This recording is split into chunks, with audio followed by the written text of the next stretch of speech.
Hello everyone, welcome to your channel. Today we will discuss about terminology in medical. ठीक ना।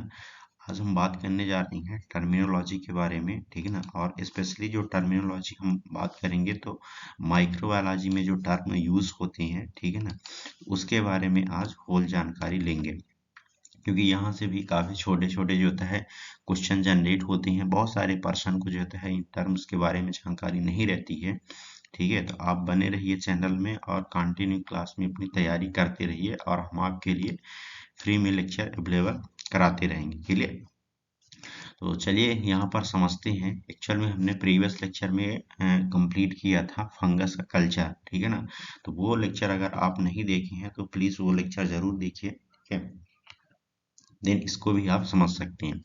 तो यहाँ पर देखिए, इधर साइड टर्म्स लिखा है और इसका यहाँ पर जो था इसका मीन्स लिखा है। ठीक है, तो छोटे छोटे शब्द हैं, इसको समझना बहुत ही जरूरी है। क्योंकि आप फर्स्ट ईयर के अगर स्टूडेंट होंगे तो ये अगर आप टर्म नहीं समझेंगे तो आपको फर्दर चीजें समझ में नहीं आएंगे। ठीक है, सबसे पहले हम बात करेंगे हेल्थ। ठीक ना, क्योंकि बहुत सारा ये प्रचलित होता है कि हेल्थ क्या होता है, हेल्थ क्या होता है। तो ये शब्द को समझिए। एक्चुअल में एक WHO संस्था है, ठीक ना, जिसको बोलती हैं वर्ल्ड हेल्थ ऑर्गेनाइजेशन। ठीक ना, इसके अकॉर्डिंग बताया गया है कि हेल्थ है होता क्या है, क्या डिफिनीशन इसके। ठीक ना, समझिए यहाँ पर कि health is the state of the complete physical mental and social well से। ठीक है, and not merely and the absence of the disease और इन्फॉर्मिटी। ठीक है, कहने का मीन्स यहाँ पर ये होता है कि WHO के द्वारा ये डिफिनीशन को बताई गई है कि हेल्थ एक state of the complete physical mental and social है। ठीक है, मतलब कि फिजिकल तरीके से, मेंटल तरीके से और साथ में सामाजिक तरीके से, हर तरीके से जैसे कैसा होना चाहिए, स्वस्थ होना चाहिए। ठीक है ना, हेल्थ होनी चाहिए। उसी को क्या बोला जाता है, हेल्थ है। क्लियर। अब यहाँ पर एक चीज है कि अगर ऐसा नहीं होता है तो not merely in the absence of the disease and infirmity, मतलब कि अगर ऐसा कंडीशन नहीं होती है बॉडी के अंदर तो इसमें आपको डिजीज और साथ में जो है इन्फॉर्मिटी देखने को मिल सकती है। लेकिन इन सभी चीज की क्या होनी चाहिए, एब्सेंसी होनी चाहिए। क्लियर, ये पॉइंट समझिए। नेक्स्ट यहाँ पर है डिजीज। डिजीज भी काफी जो होता है प्रचलित है ये भी, कि कंडीशन ऑफ द बॉडी, ये सम पार्ट्स, ये some organs of the body, मतलब कहने की ये है कि बॉडी की कंडीशन, ठीक है ना, यह कि कुछ ऑर्गन का जो पार्ट्स होता है बॉडी के, उसकी condition in which the its function are the disturb या कि डीरेंट। ठीक ना, मतलब कि हमारे बॉडी का जो कुछ पार्ट्स होती हैं, ऑर्गन्स होती हैं, वो किसी न किसी कारण बस जो नॉर्मल फंक्शन है उसके जो होता है फंक्शन में डिस्टरबेंस हो जाए। ठीक ना, या कि डिरेंज्ड हो जाए, उसी को क्या बोला जाता है, डिजीज। मतलब हमारे बॉडी का जो नॉर्मल फंक्शन चल रहा है तो वो किसी न किसी माइक्रो ऑर्गेनिज्म के कारण वो एबनॉर्मल हो जाए, उसके फंक्शन जो होता है डिसफंक्शन की कंडीशन में हो जाए, उसी को क्या बोला जाता है, डिजीज। क्लियर। नेक्स्ट पॉइंट यहाँ पर है pathogenic genic disease. Pathogenic disease का मतलब क्या होता है कि disease caused by the pathogen. ठीक ना, अब किसी भी पैथोजन के कारण अगर डिजीज उत्पन्न हो रही है, प्रोड्यूस हो रही है, उसको हम बोलते हैं पैथोजेनिक डिजीज। अब यहाँ पर एक शब्द आया है पैथोजन। तो पैथोजन क्या होता है कि disease producing the micro organism. अब यहाँ पर एक शब्द आया है micro organism. Micro organism that virus fungi helminths, ये कि certain types of protein snake, जितने भी टाइप्स के होते हैं इनके द्वारा जो डिजीज प्रोड्यूस हो रही है, ठीक है ना, और कर रहा है, उसी को क्या बोलते हैं यहाँ पर हम, पैथोजन से। नेक्स्ट पॉइंट है यहाँ पर है कम्युनिकेबल डिजीज। देखिए, डिजीज जो होती है यहाँ पर दो तरीके से अपने सोसाइटी में उत्पन्न होती है। एक होती है कम्युनिकेबल डिजीज और सेकंड होती है नॉन कम्युनिकेबल डिजीज। ठीक है, तो कम्युनिकेबल डिजीज उस डिजीज को बोलेंगे कि जो वन पर्सन से अनदर पर्सन में क्या हो रही है, ट्रांसमिटेड हो रही है। ठीक ना, मतलब कि एक व्यक्ति से दूसरे व्यक्ति में फैल रही है, उस तरीके की बीमारी को हम क्या बोलते हैं, कम्युनिकेबल डिजीज बोलते हैं। लाइक एग्जांपल्स यहाँ पर बताया गया है कि जैसे ट्यूबरकुलोसिस। ठीक ना, ट्यूबरकुलोसिस क्या होती है कि एक दूसरे से कफिंग स्नीचिंग करने से, संपर्क में आने से फैलती है। ठीक ना, साथ में एड्स जो डिजीज होती है ये भी एक दूसरे पर्सन से फैलती है। ठीक ना, नेक्स्ट होता है पोलियो। क्लियर। और भी बहुत सारे लोड्स ऑफ द एग्जाम्पल हैं कम्युनिकेबल डिजीज के, मतलब कह सकते हैं कि इतने एग्जाम्पल है कि एक इसकी जो होता है मोटी बुक भी बन सकती है, इतने सारे एग्जाम्पल होते हैं कम्युनिकेबल डिजीज के। और नॉन कम्युनिकेबल डिजीज किसको बोलती हैं, कि जो वन पर्सन से अनदर पर्सन में ट्रांसमिट ना हो, ठीक है, डायरेक्ट वो बॉडी में क्या हो रही है, प्रोड्यूस हो रही है किसी भी माइक्रो ऑर्गेनिज्म के एक्सपोजर से, क्लियर, उसको बोलते हैं नॉन कम्युनिकेबल डिजीज। नेक्स्ट यहाँ पर है हेरेडाइटरी डिजीज। हेरेडाइटरी डिजीज क्या बोलती हैं, कि disease are transfer from the one generation to the another generation, मतलब कि ये जेनेटिक तरीके से जो बीमारी फैल रही है उसको हम बोलते हैं हेरेडाइटरी डिजीज। और ये ज्यादातर जो होती है बहुत सारे क्रिटिकल कंडीशन में देखने को मिलती है, लाइक एग्जांपल जैसे हीमोफीलिया, ठीक ना। अब यहाँ पर हीमोफीलिया ए और हीमोफीलिया बी, ये भी दोनों क्या होते हैं, हेरेडिटरी डिजीज होती है। और एक एग्जांपल यहाँ पर बताया गया है डायबिटीज मेलाइटस, ठीक है ना, डायबिटीज मेलाइटस है, अर्थराइटिस भी होती है, कंजेनाइटल सी है, और भी हार्मोनल डिसऑर्डर के कारण भी हेरेडिटरी डिजीज जो आती है, क्लियर। तो ये सभी जो प्रॉब्लम क्रिएट हो रही है, इन सभी को हम बोलते हैं हेरेडिटरी डिजीज, जो वन जनरेशन से अनदर जनरेशन में स्प्रेड हो रही है, क्लियर। नेक्स्ट यहाँ पर टर्म आ रहा है इंक्यूबेशन पीरियड, ये भी बहुत ही इंपॉर्टेंस है आपके मेडिकल फील्ड से रिलेटेड, ठीक है ना। इसको शॉर्ट में आईपी भी बोला जाता है, इसको भी आप याद रखिएगा, ठीक है, कि शॉर्ट में इसको क्या बोलते हैं, आईपी। तो इंक्यूबेशन पीरियड क्या होता है, it define as the time interval between the entry of the disease producing agent in the bodies, ठीक है। कहने के मीन्स यहाँ पर ये है इसका, कि कोई भी माइक्रो ऑर्गेनिज्म है, ठीक है ना, अब माइक्रो ऑर्गेनिज्म है किसी भी टाइप्स का जो होता है, बैक्टीरिया वायरस हो जाता है, जब से वो एंट्री करता है और एंट्री करके हमारे बॉडी में जिस एजेंट के थ्रू या कि जिस माइक्रो ऑर्गेनिज्म के थ्रू बॉडी में डिजीज उत्पन्न हो रही, प्रोड्यूस हो रही है, और एक तरह का है वो अपना क्लिनिकल मैनिफेस्टेशन है कि क्लिनिकल साइन और सिम्टम्स जो अपीयर कर रहा है, तो जिस दिन तक उसका साइन और सिम्टम्स अपीयर हुआ है तो उसी को क्या बोला जाता है, इंक्यूबेशन पीरियड। सपोज दैट जैसे आज कोई माइक्रो ऑर्गेनिज्म एंट्री किया आपके बॉडी में, ठीक है, और ये माइक्रो ऑर्गेनिज्म एंट्री करके लगभग 10 डेज बाद आपके बॉडी में साइन और सिम्टम्स, मतलब फीवर आ रही है, स्नीचिंग हो रही है, किसी भी टाइप का अगर आपके बॉडी में एबनॉर्मलिटी दिख रही है, तो इन दोनों के बीच का जो गैप मिलेगा, ठीक है, टाइम इंटरवल होगा, इसी को बोला जाता है इंक्यूबेशन पीरियड।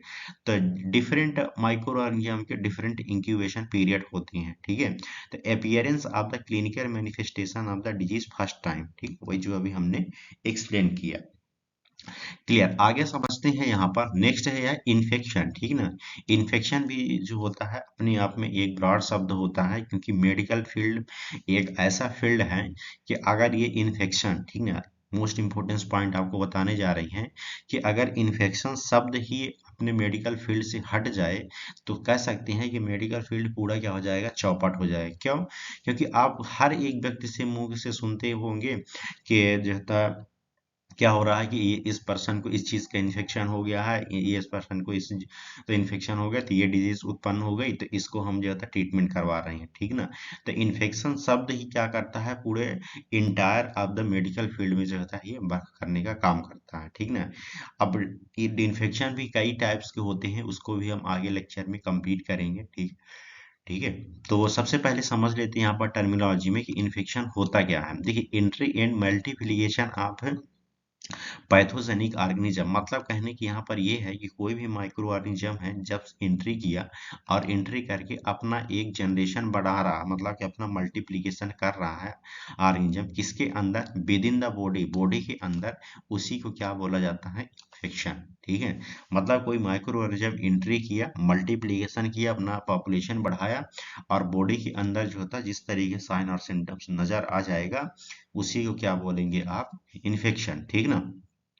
नेक्स्ट यहाँ पर है modes of the disease transmission, मतलब कि जो बीमारी है, डिजीज है, वो किस मोड से ट्रांसमिट हो सकती है, ये भी समझते हैं, क्योंकि ये भी शब्द ज्यादातर जो होता है मेडिकल में देखा जाता है। अब वे, ठीक ना, यह एक रास्ता होता है which disease may be transmitted from the source of the infection, to the susceptible host. कहने का मतलब यहाँ पर ये है कि कोई ससेप्टिबल पेशेंट है, ससेप्टिबल होस्ट है, जैसे मैं हूँ ससेप्टिबल होस्ट हूँ, ठीक है ना। तो हमारे अंदर जो इन्फेक्शन एंट्री कर रहा है जिस सोर्स से, चाहे वो आप फूड इनटेक कर रहे हो या कि ड्रग ले रहे हो, ठीक है, या कि कहीं से आप एंट्री मार रहे हैं, वहां से आपके नोज के थ्रू इन्फेक्शन चल रहा है, जेनाइटल एरिया, स्किन से, कहीं से अगर आपके बॉडी में इन्फेक्शन जो ट्रांसमिट हो रहा है, उसी को क्या बोला जाता है, mode of disease, mode of transmission, ये कि रूट ऑफ एंट्री, ठीक है। तो ये उत्पन्न हो रहा है कि किसी न किसी सोर्स से, इसी को बोला जाता है modes of the disease transmission. Next है direct mode of disease transmission, मतलब कि कुछ डायरेक्ट भी होते हैं, कुछ इनडायरेक्ट भी होते हैं। पहले हम इसको डायरेक्ट मोड समझ लेते हैं कि in this mode of the disease transmission, disease are the transmission from the reservoir या कि source of the infection to the susceptible host directly without any the mediator. कहने का मतलब यहाँ पर ये होता है कि जैसे कोई मक्खी है, ठीक ना, जैसे हाउस फ्लाई मक्खी है, अगर वो फ्लाइज होती है, मक्खी क्या है कि अगर बाहर इन्वायरमेंट में कोई इन्फेक्शन में बैठी, ठीक है ना, कोई भी इन्फेक्शन में बैठी और वहां से जो होता है उड़ करके आई और आपके खाने वगैरह में जो आप फ्रूट्स वगैरह रखी हैं वहां पर बैठ जाए और वो फूड्स को आप क्या करिए, इनटेक कर लिए, तो वो क्या हो रहा है कि एक मेडिएटर हो रहा है, ठीक है। तो जो मेडिएटर के तरीके से अगर एंट्री मार रहा है तो वो इनडायरेक्टली तरीके से हो जा सकता है, लेकिन डायरेक्टली यहाँ पर क्या हो रहा है, आपके जो होता है रूट में एंट्री मार रहा है, मतलब कि आपके माउथ से डायरेक्ट चला जा रहा है, ठीक है, इन्फेक्शन, या कि आप कहीं से गुजरे हैं, इन्फेक्शन फैला हुआ है, वो डायरेक्ट अपने माउथ में या कि नोजल के रूट से चला जाए। तो जो डायरेक्टली आपके बॉडी में, एक ससेप्टिबल होस्ट के बॉडी में जा रहा है, उसी को क्या बोला जाता है, direct mode of disease transmission, ठीक है। ड्रॉपलेट इन्फेक्शन क्या होता है कि when the person suffering from the respiratory infection, like जैसे यहाँ पर कफ है, स्नीज है, इपेन द टॉक लाउडली, ठीक ना, मतलब कि आप शोर करके हटाएंगे ये, तो fine droplet of the saliva containing the large number of the pathogen come out in the environment and mix with the air when the any susceptible host inhale this air become the infected, this is known as the droplet infection। समझिए आप पहले, ठीक है ना, कि कोई person है, ठीक है ना, और वो पर्सन जो होता है रिस्पायरेटरी इन्फेक्शन से ग्रसित है, जैसे मैं हेल्दी हूँ और मेरा दोस्त क्या है, किसी रिस्पायरेटरी इन्फेक्शन से ग्रसित है, अब उसके पास हमने गया, ठीक है ना, या कि वो हमारे पास आया, अब तेजी से क्या करेगा, वो कफिंग करेगा, स्नीज करेगा और टॉक करेगा, ठीक है ना। तो उसके जो रिस्पायरेटरी रूट में इन्फेक्शन है, सपोज दैट एमटीबी के इन्फेक्शन है, तो उसका ड्रॉपलेट जो होते हैं सबसे ज्यादा सलाइवा में कंटेन रहेंगे, प्रेजेंट रहेंगे, तो अब वो सलाइवा क्या होगा, इन्वायरमेंट में आएगा, ठीक है ना, मतलब कि टॉकिंग का स्नीचिंग वगैरह किया, तो वो उसके ड्रॉपलेट इन्वायरमेंट में आया और इन्वायरमेंट प्रेजेंट एयर के साथ क्या हो जाएगा, वो मिक्स हो जाएगा, ठीक है ना। अब एयर के साथ मिक्स हो जाएगा और जैसे आप उसके और कांटेक्ट में आएंगे, ठीक है, तो वो ड्रॉपलेट आपको जो होता है इनहेल हो जाएंगे, एयर के थ्रू आपके बॉडी में क्या हो जाएंगे, इनहेल हो जाएंगे और आप क्या हो जाएंगे, बिकम टू द इन्फेक्टेड, आप इन्फेक्टेड में ग्रसित हो जाएंगे। इसी को बोला जाता है ड्रॉपलेट ऑफ इन्फेक्शन, ठीक है ना, ये कि ड्रॉपलेट इन्फेक्शन, किसी ड्रॉपलेट के द्वारा क्या हो रहा है, इन्फेक्शन हो रहा है। क्लियर, आपको समझ में आ गया। नेक्स्ट यहाँ पर है ट्रांसप्लेसेंटा ट्रांसमिशन। ट्रांसप्लेसेंटा ट्रांसमिशन का मतलब क्या है कि transmission of the disease producing agent from the pregnant mother to the her foetus through the placenta is known as the placenta transmission. कहने का मतलब यहाँ पर ये होता है कि अगर कोई मदर है, ठीक है ना, और वो मदर कैसी है, प्रेग्नेंट है, क्लियर, और उसके अंदर क्या है, उसके यूट्रस में जो होता है फीटस सरवाइव कर रहा है, पल रहा है, ठीक है ना।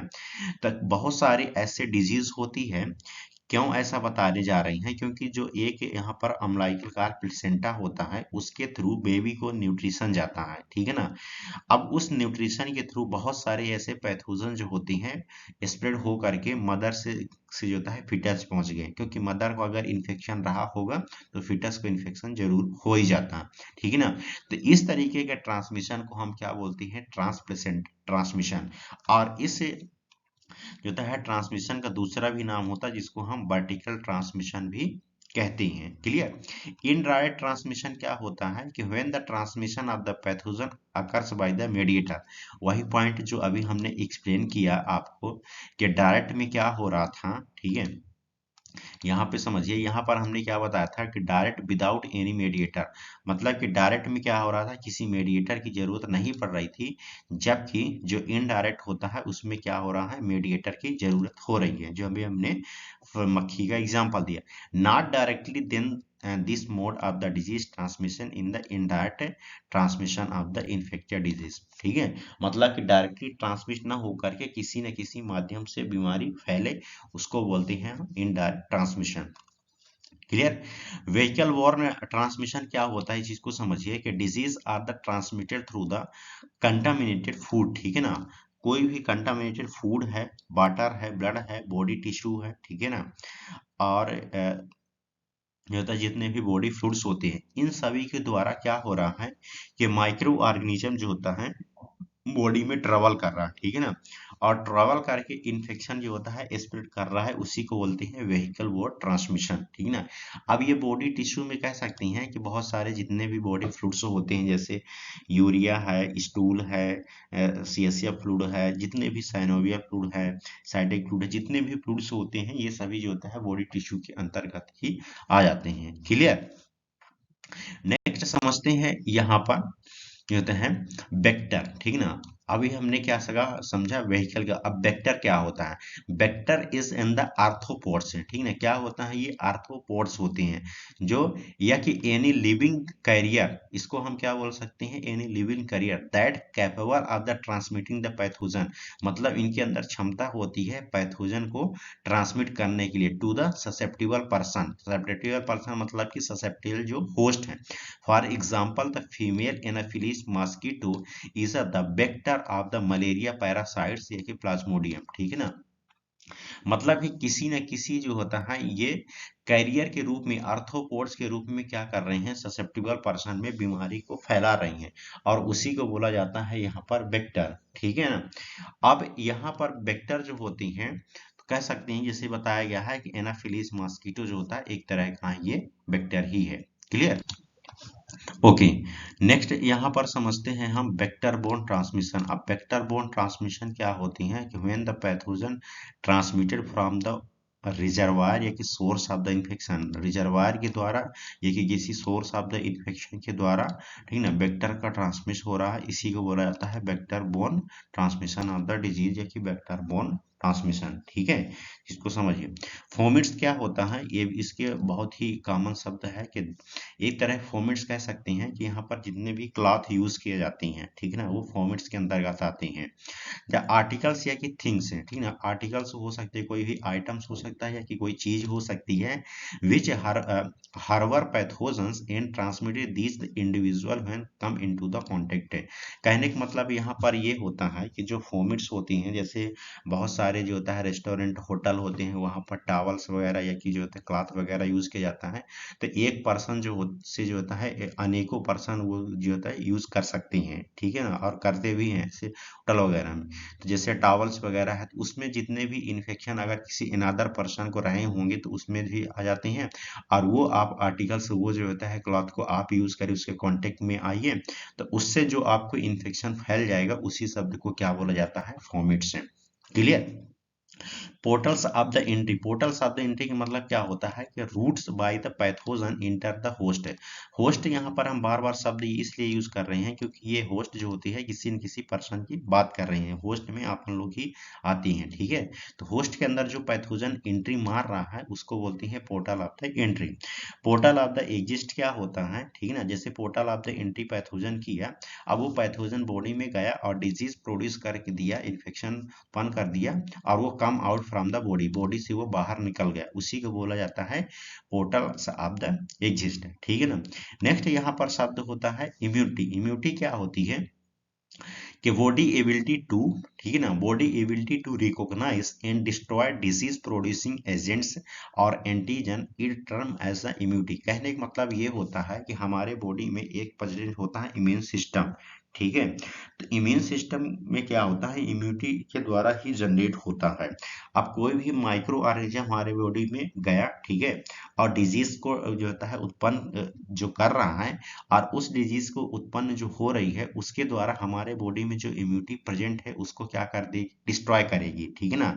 सबसे पहले क्या करेगी, उसको रिकॉग्नाइज करेगी। रिकॉग्नाइज का मतलब क्या होता है, पहचान करना, ठीक है। उसको डिस्ट्रॉय करेगी, इस डिजीज को उस एजेंट के द्वारा या कोई एंटीजन के द्वारा, उसी को क्या बोला जाता है, इम्यूनिटी, ठीक है ना। अब यहाँ पर इम्यूनिटी भी कई टाइप्स की होती है, तो यहाँ पर पहले देख लेते हैं हम इन्नेट इम्यूनिटी। इन्नेट इम्यूनिटी क्या होती है, basic immunity which may be the genetically pass from one generation to the another generation.